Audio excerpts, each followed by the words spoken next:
Manusia dicipta Allah adalah untuk beribadat kepadanya dan tanggungjawab paling utama dalam ibadah adalah berdakwah. Menyedari tugas itu, Yayasan Dakwah Islamiah Malaysia Yadim tidak pernah leka menerokai teknik dakwah lebih kreatif supaya syiar Islam dapat disampaikan kepada pelbagai golongan termasuk bukan Muslim. Ikuti laporan yang saya sediakan ini.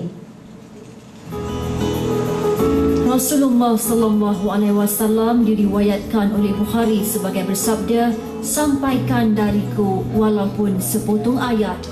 Yadim ditubuhkan kerajaan pada 1974 khusus untuk menyelaras dan melaksanakan kerja dakwah di Malaysia. Sejak ditubuhkan, Yadim berjaya mengembangkan syiar Islam di seluruh pelosok tanah air termasuk Sabah dan Sarawak.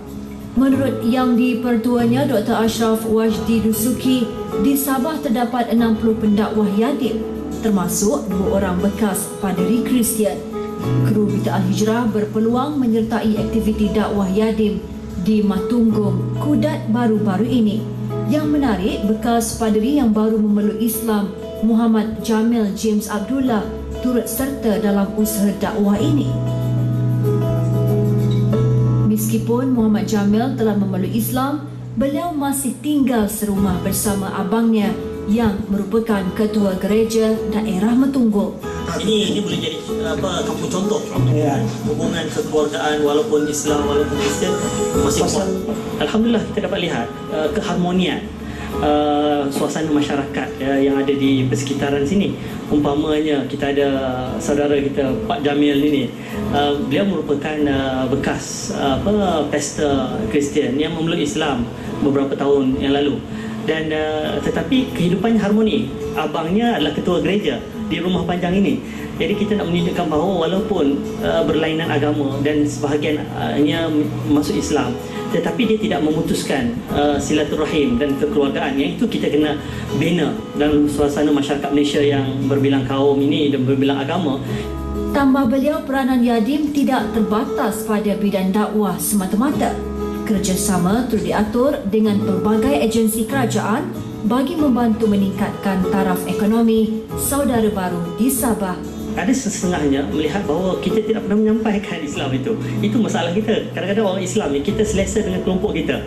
Apakah kita ini pernah menyampaikan walaupun sepotong ayat, sebagaimana seruan Nabi, "Balighu anni walau ayah," kepada orang bukan Islam. Kita menceritakan keindahan Islam, bukan kita menceritakan ataupun membandingkan perkara-perkara yang boleh mencetuskan ketidakharmonian di antara agama.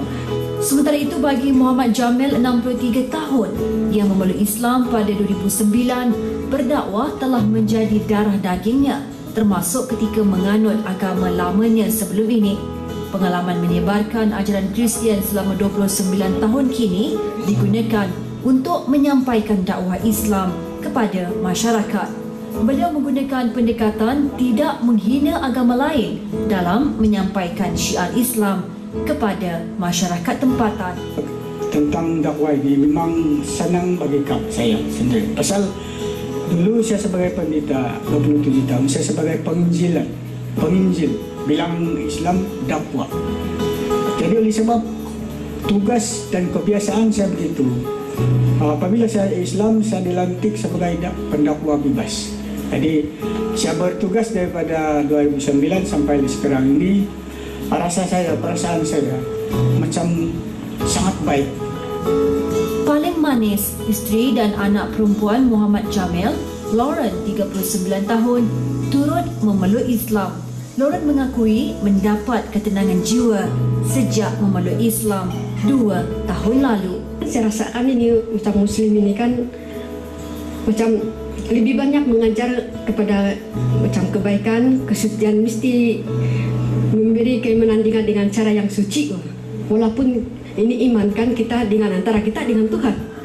Dan bagi pengarah Yadim Sabah, Samin Ongki, adalah menjadi tanggungjawabnya untuk memastikan usaha dakwah di negeri itu berterusan agar agama Islam terus subur dan berkembang. Yadim telah melantik 60 orang tenaga pengajar yang bertugas di kawasan pedalaman, khususnya di daerah-daerah yang banyak atau ramai saudara baru seperti Beluran, Ranau, Kinabatangan, Keningau, Suk, Nabawan, Kudat, Matunggung dan beberapa daerah yang lain. Dengan itu maka saudara-saudara baru ini akan mendapat perhatian yang baik dari segi dakwah susulan ataupun peluang untuk mereka menimba ilmu, memandangkan mereka ini tinggal di kawasan-kawasan pedalaman. Tambah beliau, kerjasama yang diterima dari badan bukan kerajaan, NGO Islam lain terhadap aktiviti dakwah di Sabah juga antara faktor bilangan saudara baru di negeri itu meningkat setiap tahun.